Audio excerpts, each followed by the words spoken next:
Les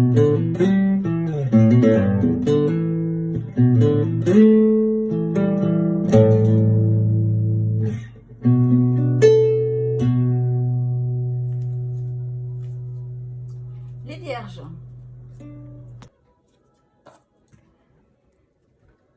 Alors les vierges, je vous souhaite un très bon début d'année 2024. On va voir avec le tarot zen de Osho l'énergie, la première énergie qui va nous aiguiller. C'est pas forcément l'énergie maîtresse. Disons que c'est un premier éclairage qui va être la piste d'envol de votre guidance. Voilà, je préfère le voir comme ça. Ok, alors la répression.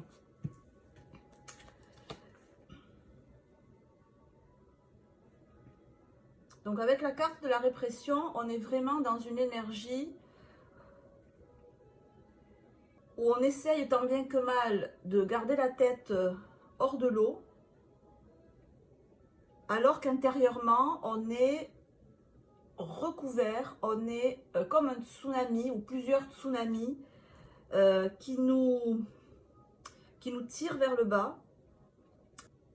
Bah, la répression, ça dit bien ce que ça veut dire en fait, hein. Ça veut dire que vous êtes dans un stade là où vous réprimez votre envie de tout envoyer en l'air. Donc comme on voit sur la carte, il porte sur ses épaules ce personnage des nuages, on va dire. Et il est comme désarticulé. Hein. Donc ça veut dire qu'intérieurement, il y a une grande pression en vous. Et vous courbez sous le poids des difficultés quotidiennes, c'est-à-dire plutôt sous assurer le quotidien. Voilà, c'est comme si assurer le quotidien était extrêmement pénible et que vous le viviez de manière tendue. Vous essayez de le faire passer en force, hein, en fait. Donc c'est l'opposé de l'idée de douceur, de l'idée de tranquillité. On est vraiment là aux prises avec tout un tas d'emprises, hein, c'est le cas de dire, diverses et variées, qui vous font courber le dos sous le poids des difficultés quotidiennes. Alors, quelles que soient ces difficultés quotidiennes, elles ne sont pas forcément hyper lourdes. On voit là sur la carte, ce ne sont que des nuages. Certes, le ciel est noir, mais ce ne sont que des nuages. Alors, on va voir. On va approfondir ça et voir un petit peu pourquoi vous êtes aussi tendu en ce début d'année. Pour les vierges, pour le mois de janvier 2024. Donc je pense qu'il y a beaucoup de confusion quand même. Beaucoup de confusion en vous, peut-être plus de confusion en vous qu'à l'extérieur de vous.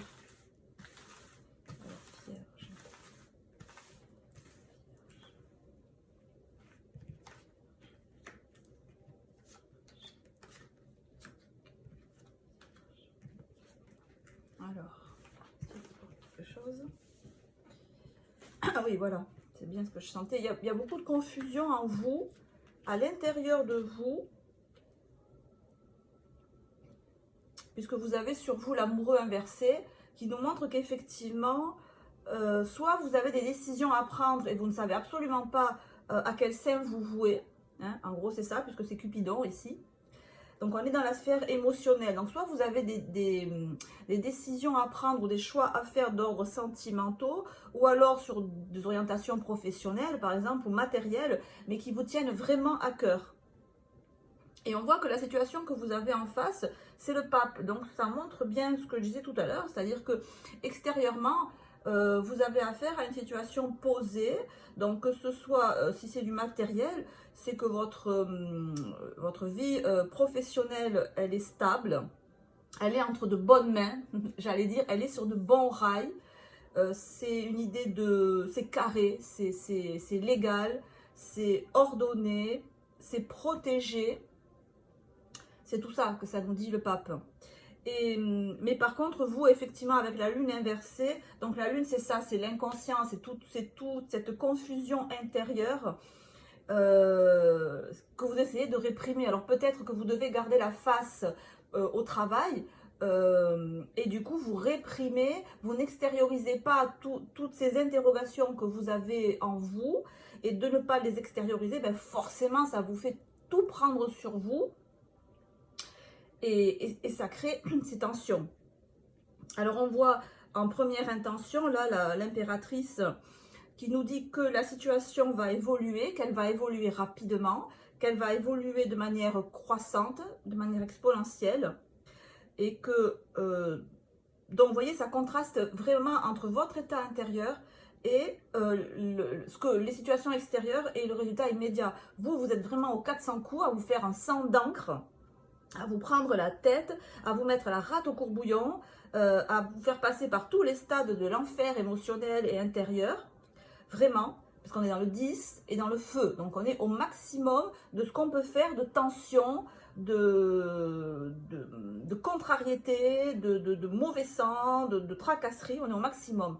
Or, en face, vous avez une des cartes les plus stables, les plus rassurantes, les plus posées qui soient avec le pape. Et l'impératrice, en première conclusion, nous montre que la situation est appelée à évoluer de manière extrêmement positive. Donc, on va clarifier tout ça. Je vais donc remuer mes arcanes 22 fois et on se retrouve après l'accélération.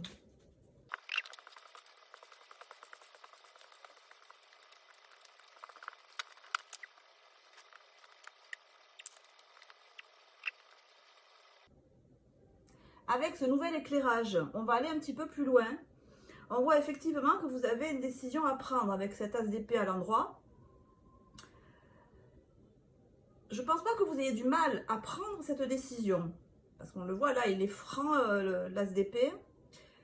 Je pense plutôt que ce qui vous gêne, c'est que si vous prenez la décision que vous voulez prendre, ça risque de vous faire perdre de l'argent. Ça risque de compromettre votre équilibre, enfin vous pensez que ça peut compromettre votre équilibre familial, sentimental, et aussi votre équilibre physique, j'allais dire. C'est comme si ça... voilà, donc alors, en face, vous avez aussi un choix, hein, en fait, avec le pape et le 5 d'épée inversé. En fait, on vous fait une proposition. Et cette proposition, elle vous demande de choisir et elle vous demande de renoncer. Hein, choisir, c'est renoncer, mais là, on est vraiment en plein dedans. Là, c'est pas juste une phrase comme ça. Là, vous devez vraiment renoncer à quelque chose pour accéder à la proposition qu'on vous fait ou à la voie qui s'offre devant vous, qui s'ouvre devant vous. Et on voit que vous devez renoncer à des choses qui vous tiennent à cœur, hein, auxquelles vous êtes vraiment accroché. Et on retrouve ici, avec le 7 de coupe à côté de l'impératrice, cette idée de devoir faire un choix. Mais là ça veut dire que si, comment dire, ce choix est vu de deux manières différentes. C'est-à-dire, le choix que vous devez faire quand on vous propose vous incite à renoncer à certaines choses, alors que une fois que vous aurez fait ce choix, et donc renoncer à certaines choses, l'impératrice nous montre que vous allez devoir encore choisir, mais cette fois-ci choisir entre des choses extrêmement positives, entre des choses qui vous plaisent plus les unes que les autres, en fait. Voilà, donc renoncer à un renoncement dans un choix qu'on vous propose, un choix qui est bon, hein, par ailleurs, n'oubliez pas qu'on a le pape, donc on ne vous tend pas une embuscade là, hein, on ne veut pas vous faire chuter, non, il y a un choix, il y a une opportunité, il y a une route qui s'ouvre devant vous, qui est tout à fait correcte, sensée, stable, raisonnée, raisonnable, peut-être trop d'ailleurs, et ça vous implique, si vous y accédez, de renoncer à quelque chose.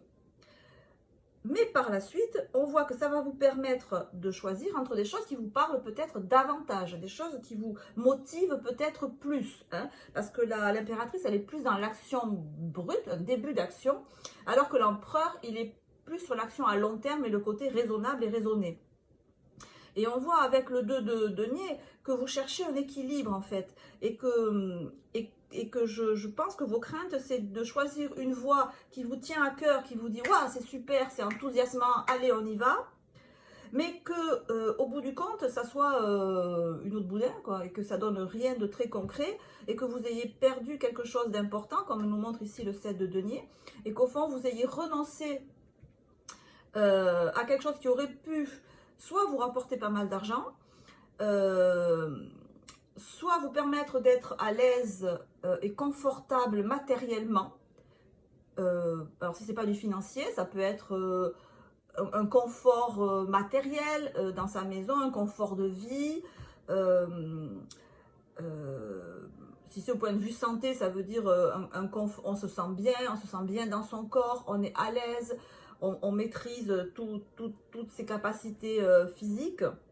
Par exemple, là, c'est un peu comme si on vous proposait, sur un domaine de la santé, une nouvelle thérapie hein, ou un traitement particulier, et que ce traitement exige de votre part de renoncer à certaines habitudes qui vous tiennent beaucoup à cœur, mais qui ne sont pas forcément bonnes pour vous. Alors, je sais pas, moi, arrêter de fumer, arrêter de manger du gras, arrêter de boire de l'alcool, je sais pas, moi, dormir, avoir un sommeil plus régulier. Enfin bon, voilà, ça vous impose une hygiène de vie, en gros, et ça vous embête de renoncer à certaines choses. Mais par contre, on voit que du coup, ça va vous ouvrir tout un tas de possibilités, et vous allez devoir choisir entre d'autres manières de penser, d'autres activités, d'autres traitements, une autre diététique par exemple, et que c'est ça qui va vous permettre d'avancer en fait. Mais pour avancer et avoir cet embarras du choix, il faut passer par un certain renoncement. Et donc voilà, et on retrouve là la répression, parce que vous avez d'un côté un choix à faire avec une envie d'aller vers certaines ouvertures qui vous motivent, qui vous attirent, qui touchent, qui font vibrer votre corde sensible, hein, mais ça veut dire que ça implique pour vous peut-être de renoncer à certaines choses qui paraissent très sensées. Alors, on voit ici avec le 4 de bâton, peut-être c'est même trop sensé, peut-être c'est trop raisonnable ce qu'on vous propose. Hein. Peut-être que justement ce qui vous fait hésiter à accepter, c'est que c'est peut-être un peu trop plan-plan, un peu trop pépère, peut-être c'est bien financièrement, c'est un boulot stable, genre, je sais pas, moi, une administration, voilà, travailler dans un organisme public, voilà, on sait que c'est tranquille, on y est jusqu'à la fin de nos jours, la retraite est assurée. Mais, ça, on a l'impression qu'on étouffe un petit peu, là, que vos pulsions, votre instinct de vie, il dit, oh là là, mais moi, je vais pas rester toute ma vie là, derrière un bureau, ou entre quatre murs toute la journée, je vais péter un boulon, voilà. Il y a cet aspect-là, qui est quand même assez présent. Donc, on va voir avec l'oracle du soleil, si on peut en savoir un petit peu plus sur... Oula, ça s'est caché, hein. Vous cachez bien votre jeu. Elle s'est retournée, puis elle s'est re-retournée. La négociation. Ah. Et l'intuition. En dos de deck, on a l'intuition. La négociation. Aïe, aïe, aïe. Eh oui, l'intuition et la raison. Et on a là, l'intuition et la raison.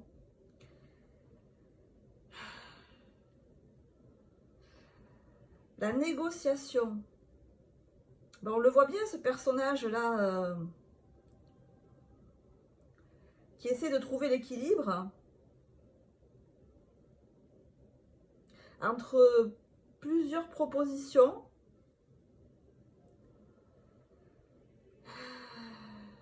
Et il essaie de faire l'équilibre, il essaie de faire la balance.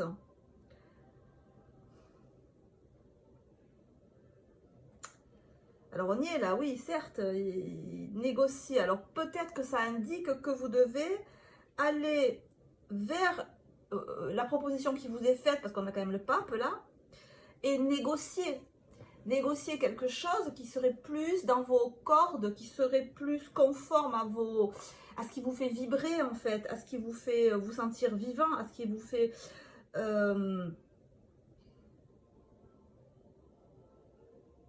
j'ai vraiment cette idée-là que vous ne pouvez pas vous contenter pour être heureux d'avoir que le soleil, par exemple. Vous voyez sur la carte, il y a le soleil, elle touche le soleil, elle touche la lune.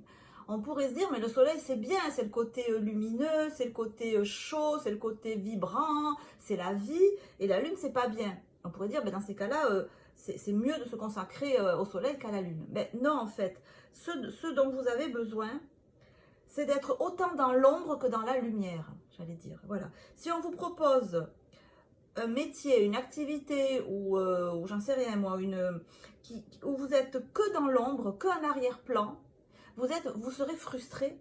Vous êtes frustré. Et si vous n'êtes qu'à la lumière, si vous n'êtes qu'au devant de la scène, si vous êtes toujours dans le yang, ça vous déséquilibre aussi. Donc, ben, prenez-le en considération. Voilà. Prenez-le en considération. C'est peut-être ça qui va vous permettre de sortir de cette répression. Hein. Voilà, vous n'êtes pas ou tout blanc ou tout noir. Vous n'êtes pas ou tout yang ou tout yin. Vous n'êtes pas tout à vouloir juste faire un travail besogneux où j'obéis. Ou alors tout, je veux être entrepreneur, diriger mon entreprise comme je veux. Non, vous avez les deux côtés en vous. J'espère que vous le sentez. Si vous ne le sentez pas, prenez-en conscience. Qu'il y a ces deux aspects-là que vous devez équilibrer. Donc négocier, peut-être ça vous dit, ben, négocier pour avoir quelque chose qui soit un peu yang, un peu yin. Un peu en arrière-scène, un peu en devant de la scène, un peu j'obéis, un peu de temps en temps je prends des décisions. Et ça peut permettre peut-être d'aller vers une voie qui a la stabilité, le sérieux, à long terme du pape, et en même temps qui soit conforme à vos motivations et à votre enthousiasme. Voilà, moi j'ai envie d'en mettre là cette carte parce qu'on doit faire le pendant entre les deux, parce que sinon voilà, vous étouffez, vous mourrez à petit feu à réprimer vos ardeurs en fait. Hein. Alors effectivement, si on est dans le cadre d'une relation sentimentale, on pourrait dire que si vous hésitez entre plusieurs partenaires ou si vous voulez mettre un peu pas de piment, mais rendre votre vie de couple plus conforme à ce que vous pensez, à ce dont vous avez besoin, voilà, il est bon de parler de ça avec votre partenaire et de mettre en avant alors c'est pas de la dualité, c'est au contraire la reconnaissance de votre complexité intérieure, la reconnaissance de votre être intérieur qui n'est pas ou tout blanc ou tout noir. Si vous avez en face de vous un partenaire qui ne voit en vous que quelqu'un de débordant d'énergie et toujours extrêmement positif et optimiste, ben, expliquez-lui que vous n'êtes pas que ça en fait, et que vous êtes aussi l'opposé, quoi, je sais pas, de temps en temps introverti, soumis à comme le montre la lune là, soumis à des états d'âme, voilà, que vous avez autant besoin d'intériorisation que d'extériorisation, hein, et ça sera bien admis, hein, ça sera tout à fait bien reçu si vous exprimez ça avec l'enthousiasme, hein, et la motivation qui entraîne les autres avec vous. Alors, on va voir le petit oracle des anges. Qu'est-ce qu'il a pour vous, amis vierges, pour ce mois de janvier 2024? L'archange Raphaël. Sans ma lumière d'émeraude t'envelopper, moi, l'archange Raphaël, je t'offre la guérison et la sérénité. L'orage va s'éclaircir bientôt et le soleil va briller pour l'éternité. Et confiance. Alors, l'archange Raphaël, il nous dit exactement ça, le soleil et la lune. Il nous dit l'orage va s'éclaircir et le soleil va briller pour l'éternité. Un coup c'est l'orage, un coup c'est le soleil. C'est le temps est comme ça en fait. Hein. Et vous êtes un peu comme le temps. Vous n'êtes pas ou tout blanc ou tout noir, comme je disais tout à l'heure. Donc, faites passer ce message, voilà, c'est le conseil qui peut vous être donné. Faites passer ce message dans toutes les sphères de votre vie, sentimentale, relationnelle, professionnelle, matérielle, familiale, sur cet équilibre que vous avez besoin de trouver, sur à la fois l'ombre et le soleil, à la fois le yin et le yang, à la fois le jour et la nuit qui sont en vous, que vous avez besoin d'exprimer, et que votre entourage, quelque part, accepte sans problème en fait. Il n'y a pas besoin d'autant réprimer, c'est ça l'idée. Il n'y a pas besoin d'autant réprimer, d'autant se mettre, oui, se rapetisser, faire un trou et se mettre dedans pour cacher ses vicissitudes intérieures. Il n'y a pas besoin, il n'y a pas besoin, il n'y a rien qui vous empêche en face d'exprimer vos émotions. Voilà. Voilà, amis vierges, pour ce début d'année. Je vous embrasse et je vous dis à très bientôt. Ciao, ciao.